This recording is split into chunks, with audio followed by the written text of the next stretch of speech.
Welcome to the Windows and Computer channel, and this is to answer a few questions that people have concerning the Windows 10 activation. So Windows 10 is, of course, needs to be activated to have its full capabilities running. I've already mentioned that if you have not activated Windows 10, it won't stop working. You're still going to be able to use it, but you just won't be able to customize it because there's different settings that won't work. You'll also have a watermark on the screen that's going to tell you that you need to activate Windows.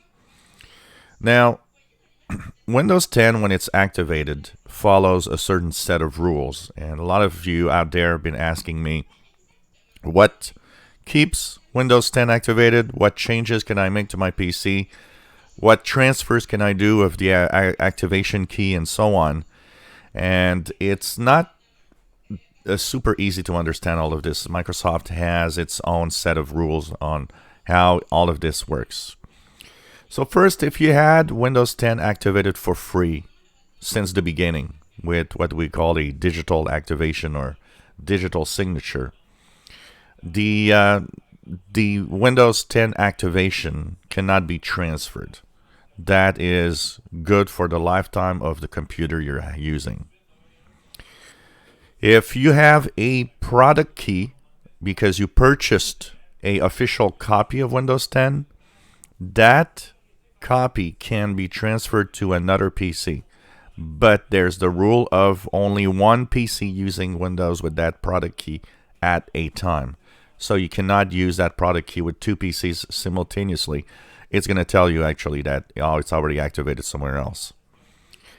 But you can remove the Windows install from that older PC and move that to the new PC. Once again, only if you have purchased Windows 10 with an official product key. That can be transferred, but you will have to call Microsoft and tell them that you have purchased Windows 10 and is moving Windows 10 to a new PC so that it gets activated. Microsoft is in general quite good at this. They will actually help you move that Windows 10 install. You won't have to, get a second Windows 10 for a new PC. But the original PC that it was running on, you won't be able to use that with that key anymore. The activation of Windows with a key that is a OEM key. What's an OEM? The OEM key is when you buy a new PC, when you buy a new computer, you have a product key that is associated with the Windows that was installed on it.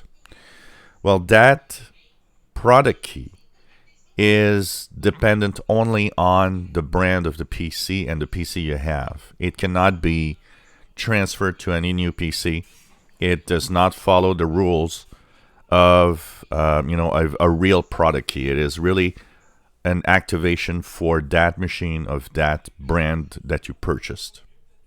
It doesn't have the same capabilities.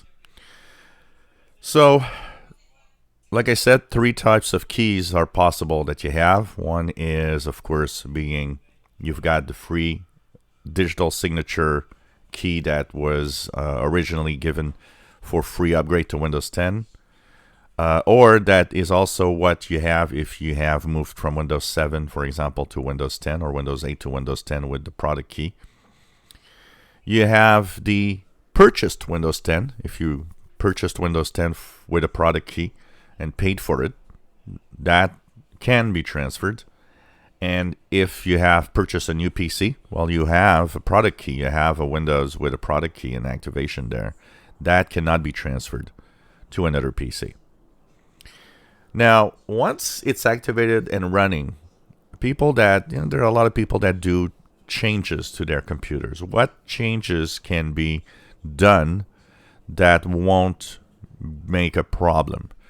Well, technically, the basic things like if you change your hard drive, if you change RAM, change your memory, these two things won't, change Wi-Fi card, change Bluetooth device.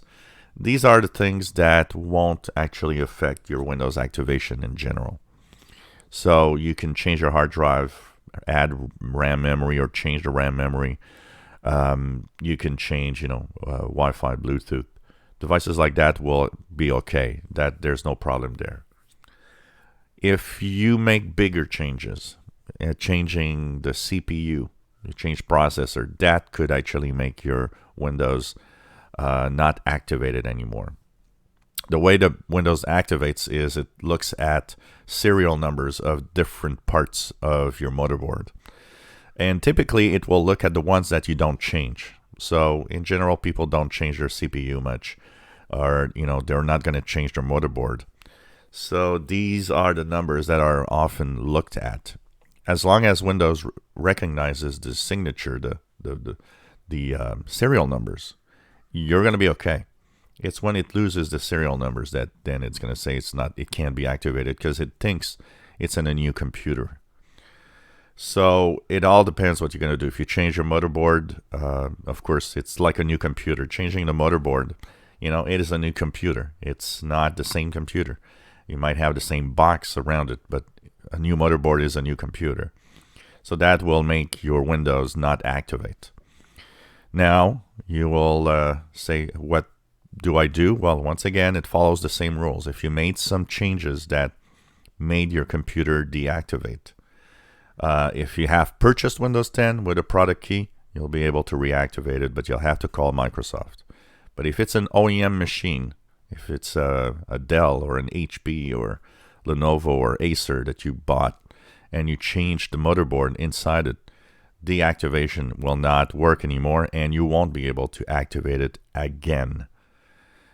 Also, if you have the free upgrade from the original 2015 or from a past Windows, that will not activate again. Also, you'll have to purchase Windows 10.